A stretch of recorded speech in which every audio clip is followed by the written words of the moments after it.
नमस्कार मित्रांनो. मी प्राध्यापक कराड परत एकदा आपल्या सर्वांच्या सोबत आहे आणि आपल्या सर्वांचे आपल्या युट्यूब चॅनलमध्ये मनापासून स्वागत करतो. मित्रांनो, कालपासून आपण न्यूजमध्ये बातम्या बघत आहोत. जे दिल्ली हायकोर्टाचे जस्टिस आहेत, जस्टिस यशवंत वर्मा, यांच्या घरामध्ये जवळपास 15 कोटीची कॅश सापडली. तर हा विषय आपण आजच्या व्हिडिओमध्ये आपण समजावून घेणार आहोत. एखाद्या जज साहेबांवर FIR दाखल करता येते का? एखाद्या जज साहेबांवर क्रिमिनल प्रोसिडिंग त्याच्यामध्ये आपण सुरू करू शकतो का? एखाद्या जज साहेबांना शिक्षा दिली जाऊ शकते का? जज साहेबांना जर रिमूव्ह करायचं असेल तर कशा पद्धतीने रिमूव्ह केलं जातं? आतापर्यंतच्या काय घटना आहेत? 1999चं लँडमार्क जजमेंट जे आहे वीरस्वामीचं, त्या वीरस्वामी वर्सेस युनियन ऑफ इंडियाच्या जजमेंटमध्ये नेमकं काय सांगितलं होतं, ह्या सगळ्या प्रकारच्या गोष्टी मी तुम्हाला आजच्या या व्हिडिओमध्ये सांगणार आहे. त्या अगोदर तुम्ही जर अजूनही युट्यूब चॅनल सबस्क्राईब केलं नसेल तर सबस्क्राईब करून घ्या. आणि ज्युडिशरीच्या बाकीच्या कुठल्या जरी एक्झामिनेशनची तयारी वगैरे करण्यासाठी तुम्ही आपल्या व्हॉट्सअप ग्रुपवर जर नसाल तर तुम्ही या व्हॉट्सअपला एक मेसेज करा आणि तुम्ही आपला ग्रुप वगैरे सुद्धा जॉईन करून घ्या. आणि हा व्हिडिओ सुद्धा जास्तीत जास्त तुमच्या सोबतच्या मित्रांसोबत शेअर करा, जेणेकरून सगळ्यांना ही महत्त्वाची माहिती सगळ्यांपर्यंत पोहोचेल. तर मित्रांनो, नेमका विषय काय आहे?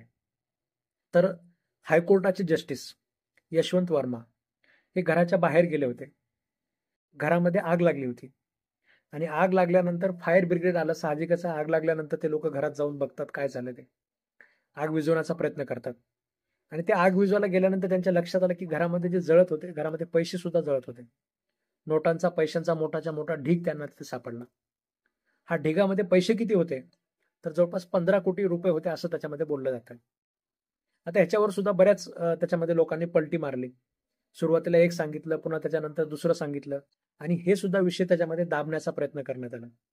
आणि दुर्दैव आहे की सर्वोच्च न्यायालयाकडनं सुद्धा तशा प्रकारचा प्रयत्न करण्यात आला. आज सगळ्या प्रकारच्या गोष्टी मी तुम्हाला या व्हिडिओमध्ये सांगणार आहे. मित्रांनो, आपल्या भारतामध्ये आपली जी ज्युडिशरी आहे ती इंडिपेंडंट आपण बनवलेली आहे. आणि इंडिपेंडंट किती आहे? तर इंडिपेंडंट आपण कशामुळे म्हणतो? तर जजेस लोकांच्या अपॉइंटमेंट आपण सरकारचा काही से नसतो.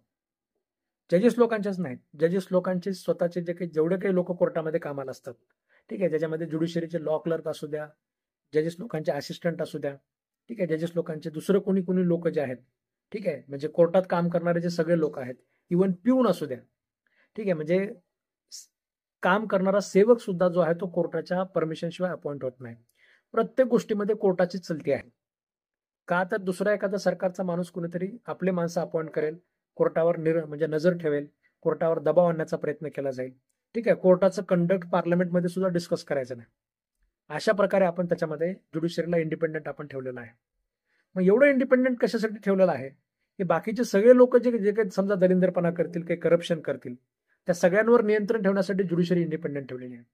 जजेस लोकांवर कुठला दबाव नसला पाहिजे, जजेस लोकांवर निर्णय देताना कुठलं प्रेशर नसलं पाहिजे. ह्या सगळ्या कारणासाठी आपण ज्युडिशरी इंडिपेंडंट ठेवलेली आहे. मग या ज्युडिशरीने जर समजा अशा पद्धतीने वागायचं म्हटलं तर कसं होईल? कोलॅजियम सिस्टीम जी आपली आहे, ज्यानुसार आपल्याला खूप महत्वाचे जजेस आपल्याला कोलॅजियम सिस्टीमनुसार मिळालेले आहेत. आज आपलं संविधानाला एक सुंदर आकार दिला गेलेला आहे. आपलं संविधान जेवढं सुंदर आपल्याला दिसतं हे फक्त काही कॉन्स्टिट्यूशन बनवणाऱ्यांची देण नाहीये. कॉन्स्टिट्यूशन बनवणाऱ्यांनी तर ते सुंदर बनवलं, पण त्याला वेळोवेळी गरज पडेल तशा प्रकारचा आकार देण्याचं काम जे आहे ते आपल्या सर्वोच्च न्यायालयाच्या ऑनरेबल जजेस लोकांनी केलेलं आहे. म्हणजे ह्या गोष्टीमध्ये अजिबात बोलणं खोटं नाहीये, चुकीचं नाहीये की आपल्या कोलॅजियम सिस्टीमने आपल्याला खूप सुंदर जजेस मिळालेले आहेत. पण सोबतच आता सध्याच्याला जे अशा प्रकारचे काही जजेस लोक आपल्या ज्युडिशरीमध्ये येत आहेत, याच्या बाबतीत कोलॅजियमवर प्रश्न उपस्थित करणं सुद्धा साहजिक आहे. आता हे जे जस्टिस आहेत यशवंत वर्मा, ज्यावेळेस यांची नियुक्ती होत होती त्यावेळेस 2014ला सुद्धा यांच्यावर एक FIR त्याच्यामध्ये नोंद होती. ते एका शुगर मिलचे त्याच्यामध्ये नॉन एक्झिक्युटिव्ह डायरेक्टर होते आणि त्यांच्यावर सुद्धा FIR त्याच्यामध्ये सीबीआयने त्यांच्यावर गुन्हा नोंद करण्याचं काम त्याच्यामध्ये केलं होतं. आणि अशा प्रकारचा गुन्हा नोंद असताना सुद्धा यांची इलाहाबाद हायकोर्टामध्ये जस्टिस म्हणून त्यांची नियुक्ती करण्यात आली. आज आपण पाहतोय छोटा एखाद्या व्यक्तीवर खोटा जरी गुन्हा असेल, ठीक आहे, तरी सुद्धा आपण त्याला पोलीस करत नाही, जज तर होताच येत नाही, ठीक आहे, छोटी मोठी कुठली नोकरी, सरकारी नोकरी त्याला मिळत नाही. पण ह्या जज साहेबांना अशा प्रकारची नोकरी मिळालीच कशी? कोलॅजियम त्याच्यामध्ये नेमकं करतंय काय? ठीक आहे, या प्रकारचे प्रश्न सुद्धा कुठेतरी आपल्या मनामध्ये उभे राहिले. जस्टिस यादव जे आपले इलाहाबाद हायकोर्टाचे जे जस्टिस होते, जस्टिस यादव, त्यांनी एका कार्यक्रमात गेल्यानंतर, धार्मिक कार्यक्रमात गेल्यानंतर तिथे जाऊन सांगितलं की मुस्लिम समाजाबद्दल त्यांनी कठमुल्ला हा शब्द वापरला. ठीक आहे, त्यावेळेस सुद्धा चंद्रचूड साहेबांनी यांच्याबद्दल म्हटलेलं होतं की हा माणूस जज होण्याच्या लायकीचा नाही. ठीक आहे, तरी सुद्धा अशा प्रकारच्या लोकांची जज म्हणून नियुक्ती का केली जाते? ठीक आहे, कोलेजियम कडनं चांगले जजेस आपण लोक अपेक्षित करू शकतो का? किंवा कोलेजियम किती दिवस या प्रकारच्या गोष्टींचा आधार घेणार आहे की आम्ही कोलेजियम सिस्टीमने चांगले जजेस दिलेले आहेत? पण ह्या ज्या प्रकारच्या चुकीच्या गोष्टी होतात त्याच्याबद्दल सुद्धा आज कुठेतरी विचार करणं गरजेचं आहे. हे जे आता आपला मूळ प्रश्नाकडे आपण येऊया. चंद्रचूड म्हणजे जे जजेस लोकांवर जर समजा एफआयआरची जर एखादी एफआयआर वगैरे जर असेल तर अशा वेळेस मग त्याच्यामध्ये आपण इन्क्वायरी वगैरे एफआयआर नोंदवली जाऊ शकते का जजेस लोकांवर? जजेस लोकांवर जर करप्शनचे अलिगेशन झाले तर काय केलं जातं? ह्या सगळ्या प्रकारच्या महत्वाच्या गोष्टी मी तुम्हाला सांगणार आहे. मित्रांनो, 1991ची केस आहे Veeraswami versus union of India. या केसमध्ये या सगळ्या प्रकारच्या गोष्टींची चर्चा झाली होती. तर त्या केसमध्ये सांगितलं गेलं की आपल्याकडे जजेस लोकांना म्हणजे सगळ्या गोष्टींचा चर्चा करण्यात आली. जजेस लोकांना जर रिमूव्ह करायचं असेल तर आपल्याकडे तरतूद काय आहे? इम्पिचमेंटची तरतूद आहे. पण इम्पिचमेंट तरतूद जी आहे ती फार ड्रास्टिक तरतूद आहे आणि त्याच्यामध्ये त्या प्रकारचं मत मिळवणे वगैरे आणि त्यानंतर एखाद्या जज साहेबांना रिमूव्ह करणे, ठीक आहे, ही फार कॉम्प्लिकेटेड प्रोसिजर आहे. एवढी कॉम्प्लिकेटेड आहे की आतापर्यंत आपण भारतामध्ये एकाही जजला आपण इम्पिचमेंट प्रोसिजरने आपण रिमूव्ह करू शकलो नाही. मग अशा प्रकारची जर प्रोसिजर असेल, एखादा जज जर करप्शनमध्ये सापडला, अशा प्रकारची घरामध्ये कॅश सापडली तर त्याच्यावर निर्णय घ्यायची जर वेळ आली तर कसा निर्णय घ्यायचा? मग त्यासाठी एक तरतूद त्याच्यामध्ये आपण चर्चा म्हणजे त्यासाठी एक प्रोसिजर त्याच्यामध्ये आणली गेली. त्याला आपण इनहाऊस प्रोसिजर असं आपण म्हणतो. अगोदर याला इनहाऊस इन्क्वायरी असं म्हटलं जायचं. ठीक आहे, इनहाऊस इन्क्वायरीमध्ये असं असतं की आता म्हणजे चीफ जस्टिस ऑफ इंडिया जे आहेत हेच डायरेक्शन देणार प्रेसिडेंटला आणि मग त्यानंतर त्याच्यामध्ये इन्क्वायरी वगैरे सुरू होणार. ह्या इन्क्वायरीमध्ये सुद्धा बाहेरच्या लोकांचा त्याच्यामध्ये अजिबात म्हणजे हात नसतो. ही इन्क्वायरीमध्ये नेमकं काय निर्णय येतो? ह्या इन्क्वायरीमध्ये जज साहेबांनी खरंच करप्शन केलंय का? जज साहेब खरंच कुठल्या गुन्ह्यामध्ये वगैरे इन्व्हॉल्व होते का? ठीक आहे, याची कुठलीही माहिती त्याच्यामध्ये बाहेर दिली जात नाही. ठीक आहे, कुठल्याही प्रकारची माहिती याच्यामध्ये बाहेर अजिबात दिली जात नाही. 1995 मध्ये जी केस झाली होती, म्हणजे जी केस जजमेंट आलं, Ravindran Iyer versus justice AM Bhattacharya. ठीक, तर ह्याच्यामध्ये सुद्धा काय सांगितलं सुप्रीम कोर्टाने की ही जी इनहाऊस इन्क्वायरी होती त्याला इनहाऊस प्रोसिजर असं नाव दिलं गेलं आणि त्याच्यामध्ये त्यांनी ह्या प्रोसिजरबद्दल जरा जास्त सांगितलं की इम्पिचमेंट प्रोसिजर ही जसं मी तुम्हाला सांगितलं ड्रास्टिक प्रोसिजर आहे. त्याच्यामुळे एक अल्टरनेटिव्ह प्रोसिजर आपण या ठिकाणी इन्व्हॉल्व्ह केलेली आहे किंवा बनवलेली आहे आपण, त्याला आपण इनहाऊस प्रोसिजर असं आपण म्हणतो. ठीक आहे, याच्यामध्ये सांगितलं गेलं की जे चीफ जस्टिस आहेत, ठीक आहे, त्यांच्या सांगण्यावरूनच प्रेसिडेंट त्याच्यामध्ये अशा प्रकारची इन्क्वायरी वगैरे सुरू करतील आणि त्या इन्क्वायरीचा रिपोर्ट जो आहे तो सुद्धा कुठेही पब्लिश केला जाणार नाही. तो कुठेही पब्लिकली त्याच्यामध्ये कुणालाही त्याच्यामध्ये मिळणार नाही. ठीक आहे, याच्यामध्ये सुद्धा एक केस त्याच्यामध्ये दाखल झाली होती. इंदिरा जयसिंग जे आपले ऍडव्होकेट आहेत, फेमस लॉयर आहेत, तुम्हाला सगळ्यांना माहिती असेल. तर इंदिरा जयसिंगनी त्याच्यामध्ये अशा प्रकारचे ग्रेट पिटिशन दाखल केलं होतं की जज साहेबांना जर समजा अशा प्रकारचे कुठले अलिगेशन्स असतील, ते इनहाऊस प्रोसिजर वगैरे जर असेल तर तुम्ही त्याचा तरी रिपोर्ट पब्लिक करा. नेमकं त्या ह्याच्यामधनं काय समोर आलं? तर त्याच्यामध्ये सुद्धा कोर्टाने सांगितलं की जजेस लोकांना फ्री आणि फेअर पद्धतीने काम करता यायला पाहिजे, म्हणून या प्रकारची तरतूद आहे आणि लोकांच्या हितासाठी ज्युडिशरीचा लोकांवरचा विश्वास राहावा वगैरे, म्हणून आम्ही यात अशा प्रकारच्या रिपोर्टचं कुठलंही काय आम्ही डिक्लेअर वगैरे करणार नाही. सरळ सरळ त्यांनी ते डिसमिस वगैरे करून टाकलं.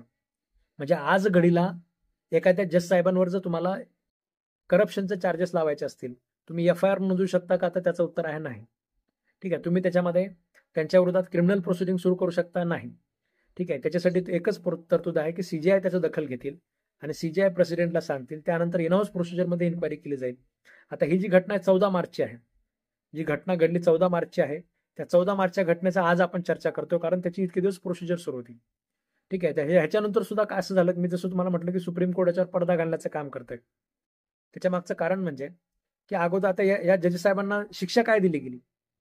म्हणजे ज्याच्या घरामध्ये अशा प्रकारे एवढी कोट्यावधी पैसे त्याच्यामध्ये सापडले, त्याला शिक्षा दिली गेली. त्याच्या अलाहाबाद हायकोर्टामध्ये, पॅरेंट हायकोर्टामध्ये त्यांची ट्रान्सफर करण्यात आली. ठीक आहे, म्हणजे तुमची नोकरी आता इकडे आहे, तुम्ही तुमच्या घरी जाऊन नोकरी करा. म्हणजे अलाहाबाद हायकोर्टामध्ये ट्रान्सफर करण्यात आलं. तिथले जे बार काउन्सिलचे जे प्रेसिडेंट आहेत त्यांनी अतिशय कडक शब्दामध्ये त्याचा विरोध केला. त्यांनी सरळ सरळ सांगितलं की अलाहाबाद हायकोर्ट म्हणजे तुम्हाला काय डस्टबिन वाटते का? तुम्ही तिकडचा कचरा इकडे नाही फेकू शकत. अशा प्रकारच्या करप्ट जजला आम्ही आमच्या कोर्टामध्ये अजिबात काम करू देणार नाही. यांच्यासमोर आम्ही कुठलंही आर्ग्युमेंट करणार नाही, कुठलंही आम्ही त्यांच्यासमोर जाणार नाही, कुठलेही मॅटर आम्ही त्यांना चालू देणार नाही.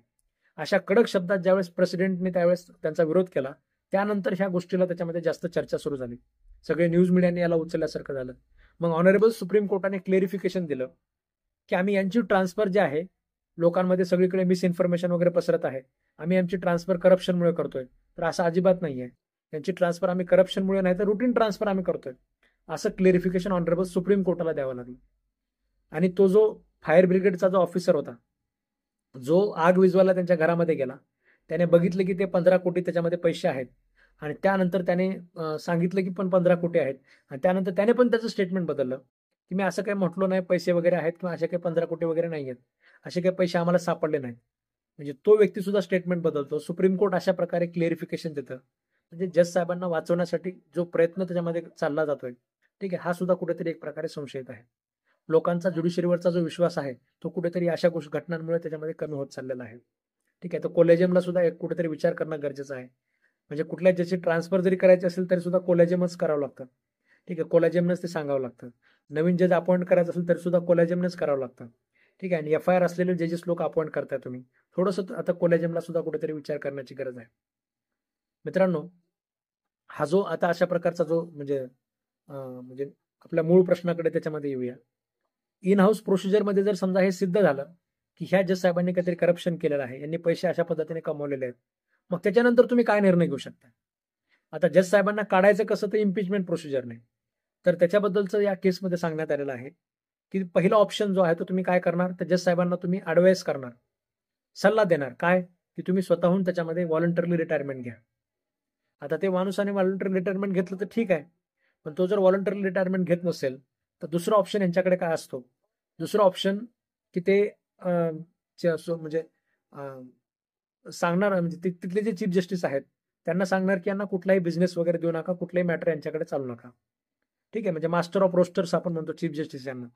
म्हणजे कोणत्या जज साहेबांनी कोणते मॅटर चालवायचे सुप्रीम कोर्टामध्ये हे सगळं चीफ जस्टिस ऑफ इंडिया त्याच्यामध्ये रेग्युलेट करत असतात.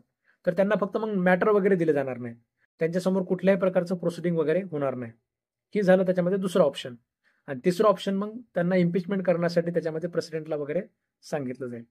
ठीक आहे, तर अशा प्रकारची प्रोसिजर जी आहे ती आपल्याला या 1991चं जजमेंट जे आहे Veeraswami versus union of India ह्याच्यामधून अशा प्रकारच्या प्रोसिजर वगैरे सुरू झालेल्या आहेत. ठीक आहे, तर मित्रांनो, एक माहिती तुम्हाला देण्याचा प्रयत्न केला आणि अशा प्रकारच्या ज्या गोष्टी आपल्या आजूबाजूला होत आहेत त्याच्याबद्दल तुम्हाला सुद्धा एक जाणीव सुद्धा देण्याचा एक प्रयत्न केला. ठीक आहे, तुम्हाला ही माहिती कशी वाटली मला नक्कीच सांगा आणि अजून जास्तीत जास्त लोकांपर्यंत तुम्ही हा व्हिडिओ जो आहे तो पाठवण्याचा प्रयत्न करा. ठीक आहे, धन्यवाद मित्रांनो.